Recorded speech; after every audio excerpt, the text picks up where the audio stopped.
Bangladesh institute of administration and management foundation বিয়ামের training cum dormitory ভবনের ভিত্তিপ্রস্তর স্থাপন করেন প্রধানমন্ত্রী তারেক রহমান। 24 এপ্রিল শনিবার এই ভিত্তিপ্রস্তর স্থাপন করেন। ভিত্তিপ্রস্তর অনুষ্ঠান শেষে প্রধানমন্ত্রী বিয়াম ল্যাবরেটরি স্কুল পরিদর্শন করেন।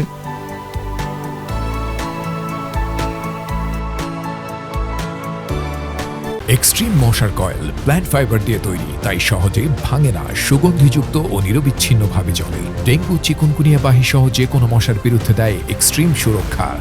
এ সময় স্কুলের ক্ষুদে শিক্ষার্থীদের সাথে কুশল বিনিময় করেন এবং অটোগ্রাফ দেন প্রধানমন্ত্রী। প্রধানমন্ত্রীকে কাছে পেয়ে শিশুরা একে একে খাতা বাড়িয়ে দেন। প্রধানমন্ত্রী হাসি মুখে একে একে সবাইকে অটোগ্রাফ দিতে দেখা যায়।